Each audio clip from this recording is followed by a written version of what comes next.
It is Friday, people, and welcome back to the Locked On Fantasy Hockey Podcast. It is time for Mock Draft 4.0. Let's get right to it. Your Locked On Fantasy Hockey, your daily podcast on fantasy hockey. Part of the Locked On Podcast Network, your team every day.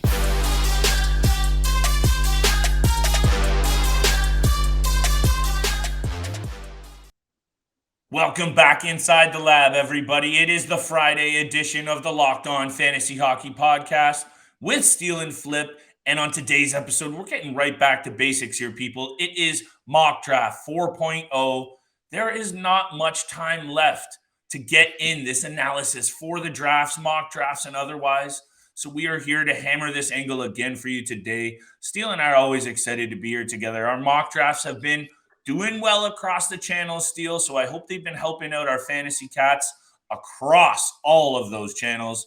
But yeah, man, this is also helping us. That's what I like the most about these mock drafts is we're about to do this today. Where are we drafting from, Steele? Let the people know. So I'm drafting from, this is an 8-team league. We're keeping it a little shorter on today's mock draft, but I am drafting 2nd overall. Flip is drafting 7th overall. I'm already up right now, of course. Connor McDavid goes 1st overall. So we've talked about this. I have to go Leon Draisaitl. The dual position eligibility just makes him that 2nd overall pick, in my opinion. Triple-digit point season coming from Draisaitl. We've seen and we've talked about some people actually taking Draisaitl ahead of McDavid. We both can agree that's too bold. But the season that's upcoming for these Edmonton Oilers, it's going to be huge, Steele. So I think you can't go wrong with either of those players. But Leon Draisaitl, Connor McDavid, you have to go with McDavid first. So I think you did just fine there. Yeah, 2 Edmonton Oilers going 1st and 2nd. That's probably going to be the obvious in most drafts and, the most selected in those fantasy drafts. Flip, we're getting down to your pick. Who are you looking at right now? Well, I'm looking at a couple of guys, but I'm also looking at betonline.net. Today's episode is brought to you by BetOnline, and it has you covered this season with more props, odds, and lines than ever before. BetOnline, where the game starts. Look, you're doing second position. I'm doing 2nd-last. 8-person draft, I should say, Steele. A couple of interesting picks here. Kirill Kaprizov, we know he took a shot off the ankle the other day. He's nursing that, I believe, foot or ankle. I'm not worried about it. I got to go with Kirill. He is in for a huge season. Yeah, and he's projected pretty much to have, the same season or maybe just a couple of points less than what he had. What did he have? 105 last season, I believe it was, 106? I believe so. Right. You know me with the numbers, pal. I can't do the math. It looks like 108. 108. Yeah. 108. So I'm back up on the clock, Steele, and we have a pretty even weight here in this league. And we'll break down the categories for our listeners in a sec of goaltenders to forwards. So I don't feel off the board taking Igor Shesterkin here with my second selection in the second round. I know we've talked about this strategy, and I know that it can go either way with waiting for goalies. This is a very evenly weighted categorical league. That's why I'm okay with going with Shesterkin. Also, what we've seen in the preseason, I know it's just preseason, the Rangers look so good. The Rangers are going to be great this year. So kudos to you for picking them as your President's Trophy winners, because I know that's a little early for Shesterkin. He's going to beast again this year. Yeah, also placed a small little bet as the Rangers to win the Stanley Cup this upcoming season as well. So hopefully they do well. I have a lot riding on them, but we're getting back to my second pick in this fantasy draft. Vasilevsky just taken 14th. So, my pick is up right now. I'm not really sure. I've got my centerman, dual eligibility, Matthew Tkachuk. I'm looking down. This is the guy I wanted to talk about, Brady Tkachuk. I really think he deserves to go in the second round.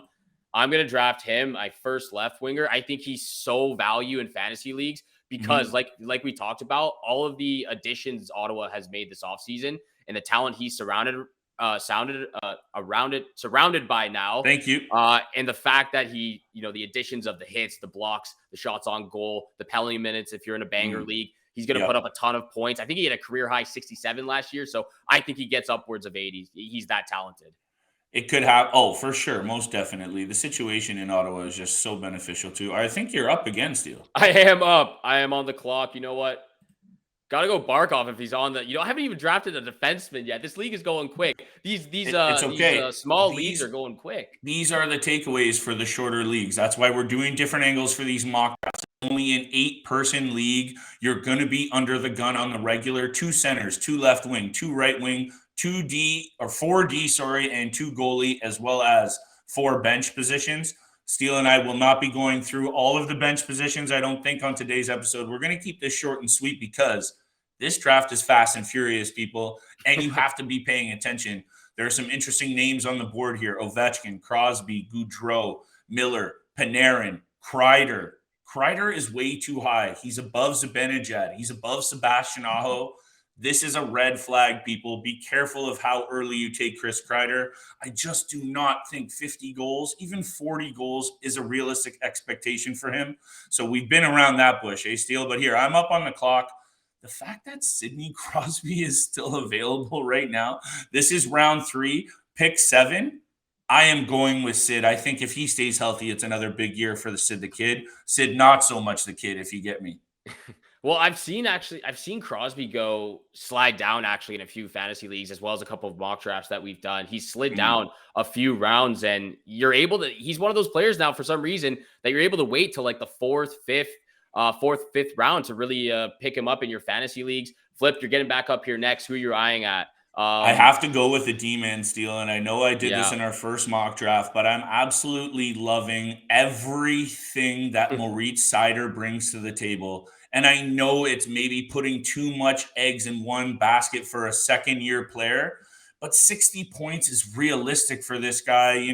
65, maybe I'm getting away with myself, but I'm going Moritz Seider. I need a D-man. Yeah, and just looking at his projections right now, 7 goals, same as last year, 51 assists. I think we can see that out of Moritz Seider, especially again with some of the additions Detroit made this offseason offensively that can help him maneuver up into the offensive zone as well. 200 shots, 162 hits. Yeah, he's going to be that type of player. I think the fact that you got him in the 4th is the right pick for Moritz Seider. Thank you very much. And hey, this is a small sample size, but if you read enough into and do enough YouTube dives, you can see this kid's for real. Steele, you're on the clock. Let's hear it. And you're going to fire off 2 more picks, and then I'm going to take us to break. Yeah, you know what? I butchered it because I wasn't paying attention with my 3rd round pick. But I gotta go with the goalie here. And this is a guy that I've talked about a lot, UC Saros. He's gonna be my first goalie selected here. Projected 35 wins. I really think Nashville Predators are a dark horse come playoff time. I think I did sprinkle some money on them in a parlay I made for championship teams across all 4 major sports leagues as well. So that's the dark horse I'm looking at. Back on the clock here. Have not picked a defenseman. This is a little late for me. I usually pick a defenseman in the first 3 rounds, but Quinn Hughes, Morgan Riley, Studs back here on the blue line that I can still select. And I think I got to go with my boy Morgan Riley. I know it might be a little bit of a slow start for the Toronto Maple Leafs, with all the injuries they're kind of dealing with right now. But I got to go with Morgan Riley. He's going to be an absolute beast on the power play with Austin Matthews and Nylander. Well, I got to tell you about betonline.net, your number 1 source for football betting this season. Find all of your latest player developments, matchups, news, podcasts, and in-depth articles and analysis on every single game. As always, BetOnline remains your continued source for all of your sport wagering information, live betting, and up-to-the-minute scores. It's the fastest and easiest way for you to check in on all of your favorite games and events, including MLB, MMA, boxing, and golf. Head to betonline.net or use your mobile device to learn more. BetOnline, where the game starts. And did I miss my pick, Steele? Flip. Perfect timing. Timing. I'm coming on up point next right year. now. I'm going to the right wing because I need to fill out my lineup. People, you don't want to go stack too heavy. You want to try and keep it balanced if you can. The right wing position, it has some interesting names here. Timo Meier, Mark Stone, Patrick Kane, Claude Giroux. Down the lineup, Kevin Fiala, Pavel Buchnevich. I think Timo Meier. Your boy Batherson. He's too. You know what? I'm going with Timo Meier. He's the highest on the board right now, but he is the epitome of a power forward in a tough situation in San Jose, but he's still going to put up points this year. Dang it, man. That's who I was looking for next. I need a right winger on my fantasy team right now. He also has dual eligibility, so he Yes. can slide on the right wing or the left wing. I need another right winger. I'm almost back up on the clock. I'm going to go. I know I've talked a lot about Drake Batherson, and for good reason. He's going to have a huge season, Steele, and I'm going back to my boy Drake. I have to. I've talked too much about him, and he is going to be a beast this season. I really fully believe it, and I'm going to stick to my guns. You know, I like doing that, so I'm going to do that with Drake Batherson here in this spot. 6th round. Yeah, and I think that's a good selection too. I think a lot of people quickly forget that he was injured for half the season last year with that ridiculous hit Aaron Dell had on him. Ankle, I behind the believe net. it was. Yeah, ankle. a high ankle injury. Absolutely dirty from Aaron Dell. So that put him out of the lineup for the Ottawa Senators for quite a bit of time. So yeah, he is going to be a hot commodity that a lot of people look for in the right wing position. I am two picks away. I'm also looking at the right wing side, and I am actually eyeing Patrick Kane right now. What do you think about Patrick Kane in the Chicago Blackhawks situation? Yeah, he's so steady that you almost, it's like one of those things with the name, but Patrick Kane is just still so good. I'm just almost, can you think that factors into his value this year? Maybe he moves somewhere. You almost feel like he will. That's not something you want to bank on. I don't know. I think you might be able to wait and get Patrick Kane a little later, but he is just such a consistent producer. I know that was 2 answers in one. I would say wait, Steele. Look, and the other Kane just went as well. That's a guy that we probably should have been eyeing as well. Evander Kane taken in the 6th round. Good pick. Look, this is another guy I'm eyeing right now, Patrick Laine. I think he's being slept on. He's playing with Johnny Gaudreau. Yeah, Gaudreau's not going to have the same output he did with the Calgary Flames, but Patrick Laine is still one of the best goal scorers in the league right now. He's got a wicked fast shot, might I add. So Patrick Laine, he's got that dual eligibility on the left wing, right wing side as well. So I'll take him to fill out my second. Back on the clock, Steele. I need a right winger. Patrick Kane just went 49th, so I guess I should have taken him instead. But I'm looking at Matt Duchene right now. I'm liking Matt Duchene. I like where Nashville's headed. I need a right winger, so I'm going to take Matt Duchene. I really like that top line for the Predators. I agree. And look, I am 1 D-man in out of 4 here. So I have 3 more D slots to fill out. And I'm looking at a bunch of names here that I like that are still lower down the board. Evan Bouchard, Owen Power, Darnell Nurse, Bowen Byram, all the guys that I've talked about at length. I think all of those are solid options. So before the well gets too thin, because I need a second goalie, I am going to pick up a goaltender who I think has proven himself over the last couple of seasons. Also, especially last year, behind a defensive crew that isn't the best in Pittsburgh. Unless Tristan Jarry is taken off the board, I'm comfortable with having Tristan Jarry as my second goalie. Igor Shesterkin and Tristan Jarry in the cage. I'm feeling really good about what I'm doing in the goaltending crease. That's a dominant duo. That's a dominant duo right there. So that's Tristan Jarry there off the board. And then I'm going back to the defenseman, Steele. I want to load up on young defensemen this year. I talked about the 2 that I have double circled, Owen Power and Evan Bouchard. Talked about that at length. I really do think both those guys are great options. They're down the list here too, because we have Dahlin, Weegar, Theodore, Pietrangelo. That's how confident I am this year in Evan Bouchard having a big year. I'm going with him. I'm a little off the board. Maybe it's a bit too early, but we can talk about it.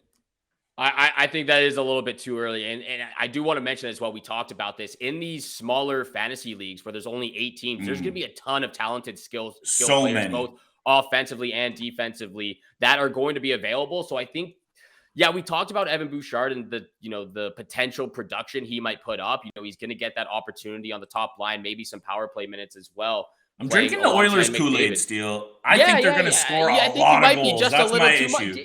Just a little too much, Flip. I could get burned here for sure. Like this. I think in a league like this where there's only eight teams, there's a ton of talented players defensemen who have done it time and time again.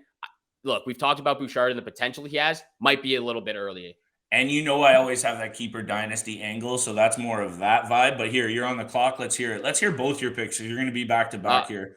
Look, I need a defenseman. I'm in the same boat as you. I only have 1 defenseman, Morgan Rielly, right now. Look, I'm looking at Rasmus Dahlin, Shea Theodore, Alex Pietrangelo, but honestly, I think I have to go with Rasmus Dahlin. I really do like the young studs that Buffalo has offensively this upcoming season, and I think Dahlin's going to get a ton of opportunity and really take that next step in his NHL career. Appreciate that take. And I kind of feel it as well. Buffalo has a lot of things that I'm starting to like, young pieces. Yes. I'm taking a deep look at Owen Power this year. You're almost back up on the clock. There's a lot of good young defensemen that I'm feeling, even though I need 2 more D-men in my roster. I'm going to be going back up to the forwards because I think I'm fine to wait a little bit here. And maybe that's a little FYI for all the draftees out there. Wait for some of these good young D-men later in the draft. You're on the board. I absolutely can't believe that Jake Guentzel is still on the board here in round 9, but I can't pick him because I already have my left wingers filled out. So I got to go with put him on the bench. I'll put him on the bench. But I got to go Shea Theodore. I really like where this kid for the Vegas Golden Knights is heading with his career as well. Yeah, I need a centerman. I need a right wing. The nice thing about these, we talked about the hecticness about these short team drafts, only 8 teams in this one. It's nice to kind of be done with it. It's nice to be steady because sometimes if there's a 16-team league, you can almost forget what's going on. You can almost forget that you're on the clock. So to have this rapid fire succession of picks is nice. It's also very hectic. So we have 4 picks each left here, Steele. Why don't I fire off 2? You can fire us a break, and then we'll finish this bad boy off because these mock drafts are getting spicy. They are getting spicy. And look, I actually just put 2 guys in my queue, both Jake Guentzel and Sergey Broski. Both guys were taken in the next 2 picks. I think that's maybe what we should talk about, actually, is what's going on with the Florida Panthers in the crease right after you make this next selection. Yeah, Spencer Knight signing is very interesting. Lots to talk about. And he was just taken, too. Of course he was. I'm going to be taking a dual eligibility. William Nylander is going to, we don't know what the Maple Leafs might do this year. We know they're going to score goals. Willie Nylander has left and right wing eligibility. I'm fine with slotting him in there. I still need 2 D-men, but like I said, lots of options here. So I'm comfortable waiting with the D-men, even though the center position is also very deep. I don't know. We have injuries to John Tavares as well. He's going to miss the first few weeks. He's going to fall down a little bit. Yeah, he's going to slide. So missing the first month, I don't have a lot to say other than the Ottawa Senators are going to score goals. I'm going with Josh Norris is what I was trying to get at. Josh Norris, Drake Batherson. Dude, pairing him up with Batherson, eh? Thank you, sir. That top 6 is going to be deadly. If it's not, Steele, you and I are going to look bad this year. That's for sure. We are going to look bad because we've really hyped up the Ottawa Senators. And, like we said, Pierre Dorian has done an absolute phenomenal job. I'm on the clock here. Please. I need a goaltender, though. Connor Hellebuck still on the list? What? How is Connor Hellebuck not drafted? I think getting Hellebuck in the 10th round is an absolute steal. Might be the steal of the draft. We don't know where Winnipeg's going to end up this season, but to fall to the 10th round in only a 8-team fantasy league is pretty good. I'll take. He's a good goaltender, Steele. Oh, he's a good goaltender. Yeah, and it's just unfortunate that what's happening in Winnipeg you can't put a finger on, but the defense is not great in Winnipeg. No, it's not great. We've talked at length about that. I'm on the clock right now. I'll make my next selection. I need a right winger, but I'll take the dual eligibility in Claude Giroux. We talked about that top 6 with the Ottawa Senators. You've got Batherson and Norris. I'll take Claude Giroux. He'll fill out my last right wing position real quick. Thank you so much for making the Locked On Fantasy Hockey Podcast your first listen every single day. Don't forget, we are free and available on all podcast platforms, which also includes YouTube. So hammer that subscribe, hammer the follow button. Flip and I appreciate all the love and support. And thank you so much for all the likes, comments, and DMs over Twitter as well. We really like connecting with the listeners, our fans out there. And we really just appreciate you guys. So thank you so much. And Flip, we're getting back up to your next pick. And what are you missing so far on your roster right now? I'm going to go finish off with 2 Ds. And I know we're going to keep this episode short and sweet, so I don't think we're going to do bench, but, we can talk about that. I'm fine with finishing my last 2 picks here with 2 defensemen. I went bold off the top with my last pick, Evan Bouchard. I like doing the little pair job here with a couple of my Ottawa Senators. Thomas Chabot's coming home to Big Flip's team. There's going to be a lot of goals in Ottawa. I'm not going to discuss that anymore. And Steele, I'm going to balance out my, maybe bold pick with Evan Bouchard. Balance out. I'm going to continue to go with young defensemen. And, I'm not even going to say it. I'm just going to draft it here. And let me know what you think. You can announce it for the listeners in one hot minute here. All right, will do. I also need one last defenseman to fill out my roster. We're not going to make the bench players, but once I make this last pick, we'll go over our teams, what we like, what we don't like. But this is a small league, so we're gonna like a lot of things that a lot of players that we drafted for this fantasy mock draft we're doing right now. And don't forget, Batherson fell down, eh? Oh yeah, no. This is one of those things, Steele, that when there's only 8 teams, there's gonna be some really good players left. And we're gonna talk about people very quickly before we end the episode. We've seen the interest in a joint league with Steele and I, a fantasy league with the fans. That information is going to be coming up, so stay tuned for that as well. I'm on the board with my last pick of what we're covering today, our starting lineup. Owen Power, Steele. I'm doing it. I know like a couple of my defense picks here are a little bit bold. I love my D, Seider, Bouchard, Chabot, Power. I know maybe I'm looking at this with maybe too much of like a dynasty keeper angle because maybe there's some more bona fide options, a little more veteran style, but I'm loving what I have here. Yeah, teams are rounding out pretty good. The defenseman that I was just looking at just got snagged up, Jacob Trouba. I'm eyeing Seth Jones right now. I know there's not a ton to love about the Chicago Blackhawks, but he's still a great defenseman. He's going to put up a ton of points. Doesn't help in the plus-minus category if that is a category in your fantasy leagues, but that is my last pick. Flip, let's list off our teams right now. But before we do that, actually, we were about to discuss the Florida Panthers situation in the crease. You know, Sergey Broski and Spencer Knight. Spencer Knight just signed that contract. I think it was, 3 years, just over $4 million for Spencer Knight with the Florida the terms Panthers. of the deal were not fully confirmed, but yeah, those are the rumors out there. It is a 3-year deal. The financials haven't been confirmed by the team just yet. Yeah, so he signs, and I know that a lot of people, and we've talked about this at length, that it just seems like the organization is trying to push Bobrovsky out, which I don't know why after the regular season he just came off of. Absolute incredible season he just had with the Panthers. I'm not quite sold on Spencer Knight just yet. I think he's a talented goalie, but with the way Bobrovsky's still playing and the way that the stats he put up last season, the amount of money you're paying him right now, I don't think you can really afford to put Spencer Knight in right now. I think Bobrovsky deserves the crease. I think just the fact that you brought up the amount of money he's being paid is really, to me, where kind of the conversation begins and ends. But hey, Knight also, Spencer Knight in his preseason debut, 4-0 shutout. I know it was only 19 saves and, half a game. But maybe this is just an indication of how much the Florida Panthers are actually believing in Spencer Knight, the investment in the cash and Bobrovsky and what he was still able to do. I know at times he looks shaky. He's getting up there in age. That is, those are factors that you have to consider. But Spencer Knight is definitely right there on the cusp, Steele. And this is an interesting thing because I think you and I can both agree with this, and maybe we'll leave this conversation at this with the Florida Panthers. This might be a tricky season for the Florida Panthers after losing the players that they did. And I understand they brought in Tkachuk and otherwise, but I don't know. I can't help but feel that this might be a tough spot for the Florida Panthers. And we know how good that Atlantic division got this offseason as well. Yeah, and we've talked about that too. I don't think they're going to be at the top of the Atlantic, but probably third in my opinion. And for Sergey Broski and Spencer Knight, fantasy-wise, I would be leaning towards Sergey Broski. And I've seen many, many times both those goalies getting picked in the same round or one right after the other. And I think people just need to be very, very concerned of that situation because you might draft Bobrovsky and Spencer Knight takes over. You might draft Knight really high and Bobrovsky plays majority of the season. So be wary with that situation. Those are two absolutely great goaltenders for the Florida Panthers. Real quick before we wrap things up, let's let everyone know our final team that we drafted in this 8-team fantasy league. First of all, my 2 centermen, Leon Draisaitl and Barkov. My left wingers, Brady Tkachuk and Patrick Laine. Right wingers, Matt Duchene and Claude Giroux. Defensemen, I think I'm a little bit lacking here. Shea Theodore, Morgan Riley, Rasmus Dahlin, and Seth Jones. And then my goaltenders, UC Saros and Connor Hellebuck, which I think is an absolute steal. Connor Hellebuck in the 10th round.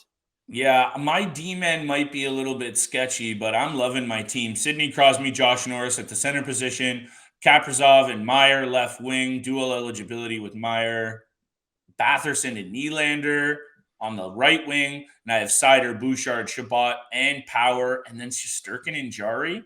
Feeling it, Steele. I'm feeling this team, but hey, eight teams in this league, you're going to have a stacked roster, that's for sure. I'm not used to this kind of option, so this has been a fun one.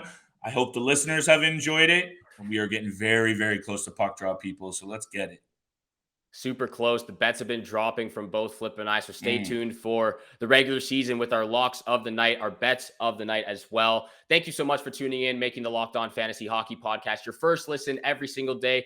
If you've been tuning in, sprinkling some money on some of those teams for the Stanley Cup odds, division winners as well, let us know on the DMs. Let us know what your bets are as well. We always like connecting with our listeners out there.